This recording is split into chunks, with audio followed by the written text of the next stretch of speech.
City India news channel हक की आवाज़। पैराडाइज फंक्शन पैलेस महबूब नगर। बीजेपी हाईकमान की जानिब से महबूब नगर हलके पार्लिमानी इंतखाबी उम्मीदवार की हैसियत से डीके अरुणा के नाम का ऐलान अपनी दूसरी फहरिस्त में जारी कर दिया है। डीके अरुणा ने आज महबूब नगर मुस्तखर के बीजेपी पार्टी दफ्तर में मुनक़िदा सहाफती कॉन्फ्रेंस से खिताब करते हुए वजीर आज़म नरेंद्र मोदी, बीजेपी कौमी सदर जेपी नड्डा और मरकजी वजीर दाखिला अमित शाह, किशन रेड्डी और पार्लियामेंट इलेक्शन कमेटी के मेंबर्स का शुक्रिया अदा किया। डीके अरुणा ने कहा कि गुज़िश्ता पार्लियामेंट इंतखाबात में महबूब नगर से मैं ही बीजेपी उम्मीदवार थी और बहुत कम ही वोटों से शिकस्त का सामना की थी। उस वक्त 3,33,350 वोट हासिल करते हुए दूसरा मुकाम हासिल किया था और आज मौजूदा सूरत हाल में रियासत में कांग्रेस पार्टी इख्तिदार पर है और दूसरी तरफ बीआरएस पार्टी को इंतखाबात में खड़े होने के लिए उम्मीदवार नहीं मिल रहे हैं। डीके अरुणा ने कहा कि कांग्रेस ने आवाम को 6 गारंटी का झांसा देकर रियासत में इख्तिदार में आई है, लेकिन कांग्रेस हुकूमत इन गारंटी पर अमल न करने की गर्ज से रियासत के कर्ज की बात बार बार दोहराई जा रही है और अब ये कहा जा रहा है कि इन 6 गारंटी पर अमल करने के लिए तेलंगाना में कांग्रेस को 17 एमपी सीटों पर जिताने की आवाम से अपील कर रहे हैं, लेकिन हकीकत ये है कि वो तब भी इन गारंटी पर अमल नहीं कर सकते। डीके अरुणा ने कहा कि अगर तेलंगाना की तरक्की चाहते हैं तो तेलंगाना और महबूब नगर की तरक्की चाहते हैं तो बीजेपी को 12 सीटों पर जीत दिलाना जरूरी है। उन्होंने कहा कि महबूब नगर से बीजेपी को जितवाते हुए वजीर आज़म नरेंद्र मोदी को तोहफे में पेश करें। डीके अरुणा ने आवाम से अपील की कि वो इंतखाबात में सोच समझ कर वोट के हक का इस्तेमाल करें। మొట్టమొదటగా నిన్న భారతీయ జనతా పార్టీ కేంద్ర ఎన్నికల కమిటీ ప్రకటించినటువంటి రెండవ జాబితాలో మహబూబ్ నగర్కు సంబంధించి మహబూబ్ నగర్ స్థానానికి పార్లమెంటు అభ్యర్థిగా మరి నా పేరు ప్రకటించినటువంటి నేపథ్యంలో నన్ను మహబూబ్ నగర్ పార్లమెంటు స్థానానికి ఎంపిక చేసినటువంటి నేపథ్యంలో మన ప్రియతమ ప్రధాని నరేంద్ర మోదీ గారికి, జాతీయ అధ్యక్షులు జేపీ నడ్డా గారికి, కేంద్ర హోంశాఖ మంత్రులు అమిత్ షా గారికి, పార్లమెంటరీ బోర్డు కమిటీ సభ్యులకు, రాష్ట్ర అధ్యక్షులు కిషన్ రెడ్డి గారికి, మా జిల్లా పార్టీకి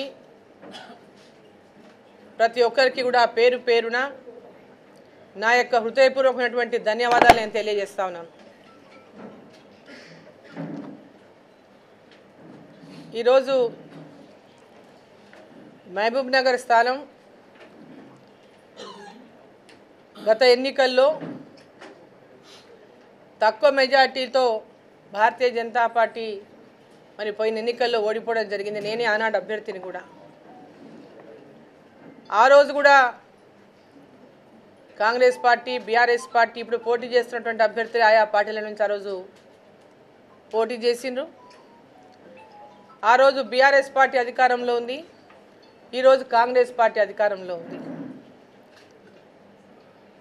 ఆ రోజు బీఆర్ఎస్ పార్టీ అధికారంలో ఉన్ననాడు 7 అసెంబ్లీ స్థానాలు, బీఆర్ఎస్ పార్టీ ఎమ్మెల్యేలు 50,000కు పైగా, ఒక్కొక్క ఎమ్మెల్యే 50,000 నుంచి 60,000 పైగా మెజార్టీతో ఆ రోజు గెలుపొందిండ్రు। ఆ తర్వాత జరిగినటువంటి పార్లమెంట్ ఎన్నికల్లో 2019 మార్చిలో నేను భారతీయ జనతా పార్టీలో చేరడం జరిగింది। మహబూబ్ నగర్ పార్లమెంటు స్థానానికి ఆనాడు నా అభ్యర్థిత్వాన్ని ఖరారు చేసి మరి ఆ రోజు నేను పోటీలో ఉన్నటువంటి సందర్భంలో ఆ రోజు జిల్లా వ్యాప్తంగా కూడా నరేంద్ర మోదీ గారి మీద ఉన్నటువంటి విశ్వాసంతో జిల్లాలో అందరికీ కూడా పరిచయం ఉన్నటువంటి వ్యక్తిగా మరి నా అభ్యర్థిత్వం అయితేనేమి, మోదీ గారి యొక్క నాయకత్వం అయితేనేమి ఆ రోజు 3,33,353 ఓట్లతో రెండో స్థానంలో భారతీయ జనతా పార్టీ నిలవడం జరిగింది। మరి ఈరోజు ఉన్నటువంటి పరిస్థితుల్లో రాష్ట్రంలో కాంగ్రెస్ పార్టీ అధికారంలోకి వచ్చింది. బీఆర్ఎస్ పార్టీ ఈరోజు పార్లమెంట్ ఎన్నికల్లో పోటీ చేద్దామన్నా ముందుకు వచ్చినటువంటి అభ్యర్థులు లేనటువంటి పరిస్థితిని ఎదుర్కొంటా ఉంది. కాంగ్రెస్ పార్టీ ఈరోజు అధికారంలో ఉన్నారు. 7 మంది ఎమ్మెల్యేలు కూడా కాంగ్రెస్ పార్టీ నుంచి విజయం సాధించింది. ఇక్కడ అప్పుడు ఏ విధంగా అయితే అధికారంలో ఉన్నటువంటి బీఆర్ఎస్ పార్టీలో ఇక్కడ 7 మంది ఎమ్మెల్యేలు ఉన్నారో ఈరోజు కూడా అధికారంలో ఉన్నటువంటి కాంగ్రెస్ పార్టీ నుంచి 7 మంది ఎమ్మెల్యేలు ఉన్నారు. కాకపోతే ఆనాడు కంటే ఈరోజు గెలిచినటువంటి ఎమ్మెల్యేల మెజార్టీలు మరి అంత పెద్ద మెజార్టీ లేనటువంటి విషయం మనకు అందరికీ కూడా తెలుసు. రాష్ట్రంలో కూడా బొట్టాబొట్టి మెజార్టీతో రాష్ట్ర ప్రభుత్వాన్ని ఏర్పాటు చేసింది కాంగ్రెస్ పార్టీ.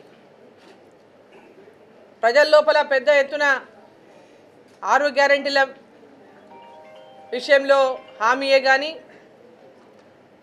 బీఆర్ఎస్ బీజేపీ పొత్తు అనేటటువంటి అబద్ధపు ప్రచారమే కానీ భారతీయ జనతా పార్టీ పెద్ద ఎత్తున ఆనాడు బీఆర్ఎస్ పార్టీకి వ్యతిరేకంగా అనేక పోరాటాలు చేసినాం. జైలుకి వెళ్ళిండ్రు భారతీయ జనతా పార్టీ కార్యకర్తలు నాయకులు.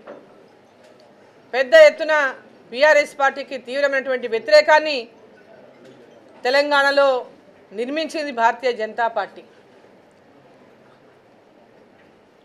ఆనాడు వాస్తవాలతో ప్రజల ముందుకి భారతీయ జనతా పార్టీ వెళ్ళింది. అబద్ధపు హామీలతో ప్రజలని మోసం చేయదలుచుకోకుండా ఏది అధికారంలోకి వస్తే ఏమేమి భారతీయ జనతా పార్టీ ప్రజలకు ఇచ్చినటువంటి హామీలను నెరవేరుస్తున్నటువంటి విశ్వాసాన్ని రోజు కల్పించినప్పటికీ కూడా వారు చేసినటువంటి ప్రచారాన్ని ప్రజల లోపల బీజేపీ బీఆర్ఎస్ ఒకటనే ప్రచారం, 6 గ్యారెంటీలు అమలు చేస్తామనేటటువంటి ప్రచారం. ఈ 2 ప్రచారాలను భారతీయ జనతా పార్టీ ప్రజలను కాంగ్రెస్ పార్టీ ప్రజలను నమ్మించగలిగింది. కాంగ్రెస్ పార్టీ అధికారంలోకి వచ్చింది. ఈరోజు ఇచ్చినటువంటి హామీలు వాళ్ళు ఈరోజు ఆర్టీసీ బస్సులో మేము మహిళలకు ఉచిత ప్రయాణం అని చెప్పిన మేము నెరవేర్చినటువంటి ఓ గొప్ప హామీని అమలు చేసామని చెప్పుకుంటా ఉన్నారు. ఈరోజు గ్రామీణ ప్రాంతాల్లో ఒక గ్రామం నుంచి ఇంకో గ్రామానికి బస్సులే లేనటువంటి పరిస్థితి ఉన్నది. ఏదో పట్టణ ప్రాంతాల్లో ఉన్నటువంటి బస్సుల్లో ఈరోజు మహిళలు ప్రయాణం చేస్తుండవచ్చు, కానీ గ్రామీణ ప్రాంతాల్లో మహిళలకు ఎక్కడ కూడా ప్రయాణ సౌకర్యం పెద్ద ఎత్తున లేదు. ఏదో మెయిన్గా ఈ ఊరు నుంచి హైదరాబాద్కో ఇక్కడ నుంచి అక్కడికో కొన్ని సర్వీసెస్ తప్ప ప్రతి ఒక్కరు కూడా మహిళలు ఇవాళ దాంట్లో లబ్ధి పొందేటటువంటి పరిస్థితి లేదు. వాళ్ళు ఇంకోటి ఏం చెప్పిండ్రు, ప్రతి గృహిణికి కూడా 2500 రూపాయలు హామీ ఇచ్చిండ్రు. ప్రతి మహిళకు నెలకు 2500 రూపాయలు ప్రతి నెల అందిస్తాము అని చెప్పేటటువంటి మాట చెప్పిండ్రు. మరి ఇప్పటిదాకా ఎక్కడ కూడా ఏ మహిళకు ఏ ఒక్కరికైనా కూడా 2500 రూపాయలు ఇస్తామనేటువంటి హామీ నెరవేర్చలేదు. రైతులకు 2 లక్షల రూపాయలు రుణమాఫీ చేస్తామని చెప్పిండ్రు. ఇప్పటిదాకా ఏ రైతుకు కూడా రుణమాఫీ అమలు చేయలేదు. 15,000 రూపాయల రైతు బంధు అందజేస్తామన్నారు ప్రతి ఎకరాకి రైతుకి. ఇప్పటిదాకా ఎక్కడ కూడా ఆ రైతు బంధు రైతులకు అందజేయలేదు.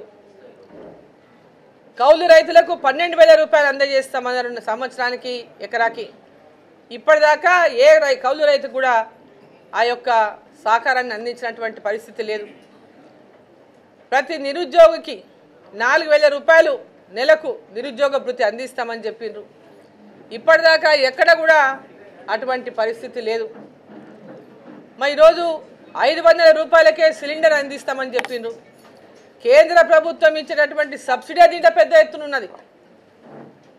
బీపీఎల్లో ఉన్నటువంటి పేద మహిళలకు కేంద్ర ప్రభుత్వమే పెద్ద ఎత్తున 350 రూపాయల దాకా సబ్సిడీ ఇస్తూ ఉంది ఇవాళ. మరి ఈరోజు రాష్ట్ర ప్రభుత్వం 500 రూపాయల సిలిండర్ అంటే కేంద్ర ప్రభుత్వంకి పోగా వీళ్ళు ఇచ్చేది ఎంతనో ఒకసారి మనం అందరం కూడా ఆలోచన చేయాలి. చెప్తే ఉచితంగా అందజేస్తామన్నారు. ఇప్పటిదాకా ఎక్కడ కూడా ఏ ఇంటికి కూడా 0 బిల్లులు ఇచ్చినటువంటి పరిస్థితి లేదు. ఉచిత కరెంటు 200 యూనిట్లు ఇచ్చినటువంటి పరిస్థితి లేదు. కేవలం కాగితాల మీదనే పత్రికల మీదనే బ్యానర్ ఐటెంలుగా ఈ యొక్క హామీలు నిలబడుతున్నాయి తప్ప అక్కడ ఆ జిల్లాలో ఒక ప్రోగ్రాం పెట్టి ఒక పథకం, ఈ జిల్లాలో ఒక ప్రోగ్రాం పెట్టి ఒక పథకం అవన్నీ లాంచ్ చేసేసినట్టు పెద్ద మీడియాలో ప్రచారం చేసుకుంటున్నారు తప్ప ఇప్పటిదాకా గ్రౌండ్లో ఏది కూడా అమలు చేయనటువంటి పరిస్థితి. అది కూడా పార్లమెంటు ఎన్నికలు ఉన్నాయని, పార్లమెంట్ ఎన్నికల్లో లబ్ధి పొందడానికి మాత్రమే ఈ పథకాలను పెద్ద ఎత్తున ఒక్కొక్క దగ్గర ఒక బహిరంగ సభను పెట్టుకొని వీటిపైన ప్రకటన చేస్తూ ఉన్నారు. ఇప్పుడు అమలు చేస్తాం, అప్పుడు అమలు చేస్తామనేటటువంటి మాట. ఎన్నికల లోపు ఇవేవి కూడా ప్రజలందరికీ అందించినటువంటి పరిస్థితి లేదని కూడా ఈ సందర్భంగా నేను తెలియజేస్తా ఉన్నాను. ఈరోజు రాష్ట్రంలో ఉన్నటువంటి పరిస్థితి గురించి పెద్ద ఎత్తున బ్యానర్ ఐటమ్స్లో ఈ రాష్ట్రం పెద్ద ఎత్తున అప్పుల్లో కూరుకొని పోయింది, ఇది సాధ్యం కాదు, ఈ జీతాలు ఇచ్చేదే కష్టంగా మారొచ్చు, ఈ ప్రాజెక్టులు చేయడమే కష్టంగా మారొచ్చు, ఈ పథకాలన్నీ ఏ విధంగా అవుతావో అనేటటువంటి విధంగా పెద్ద ఎత్తున వార్తలు రాసి ప్రజలను మెంటలీగా ఈ యొక్క పథకాల అమలు లోపల ఇది సాధ్యం కాదు ఏమో అనేటటువంటి ఒక అపోహను కూడా ఈరోజు రాష్ట్ర ప్రభుత్వం సృష్టించేటటువంటి ప్రయత్నం చేస్తుంది. బికాజ్ ఈ రాష్ట్రం అప్పుల్లో కూరుకొని పోయింది కాబట్టే బీఆర్ఎస్ పార్టీ పెద్ద ఎత్తున లక్షల కోట్ల రూపాయలు 6 లక్షల నుంచి 7 లక్షల కోట్ల రూపాయల అప్పులు చేసింది కాబట్టే ఆ అప్పులకే సంవత్సరానికి 60,000 కోట్ల రూపాయల అంటే తిరుగు చెల్లించేటటువంటి పరిస్థితి కాబట్టే ఇవన్నీ చేయడం సాధ్యమా అని ప్రజలే ఆలోచించేటటువంటి విధంగా చేసేటటువంటి ప్రయత్నం చేస్తూ ఉన్నారు. ఇచ్చిన హామీని నిలబెట్టుకోవాల్సినటువంటి బాధ్యత ఈ రాష్ట్ర ప్రభుత్వం పైన ఉంది, అధికారంలోకి వచ్చినటువంటి పార్టీ కాంగ్రెస్ ప్రభుత్వం పైన. ఈరోజు పార్లమెంట్ ఎన్నికల్లో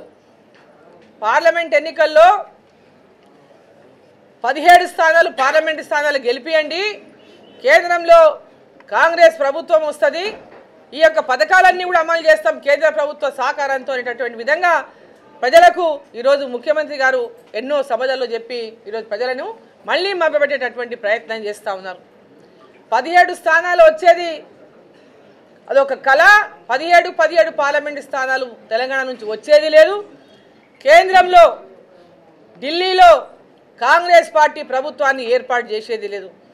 ఈరోజు దేశంలో కాంగ్రెస్ పార్టీనే ఈరోజు ఎంత దీనావస్థలో ఉందో ప్రతి ఒక్కరికి వాళ్ళకి తెలిసినటువంటి పరిస్థితి. కాంగ్రెస్ పార్టీ వాళ్ళ దేశంలో వాళ్ళ ప్రధానమంత్రి ఎవరో క్యాండిడేట్ ఎవరో కూడా చెప్పలేనటువంటి పరిస్థితిలో ఉన్నటువంటి కాంగ్రెస్ పార్టీ రాహుల్ గాంధీ ప్రధానమంత్రి అవుతారంటే ఎంత పెద్ద మోసాన్ని మళ్ళీ ప్రజలకు చెప్తా ఉన్నారో ఒకసారి ప్రజలు గ్రహించాలని చెప్పి నేను తెలియజేస్తా ఉన్నా.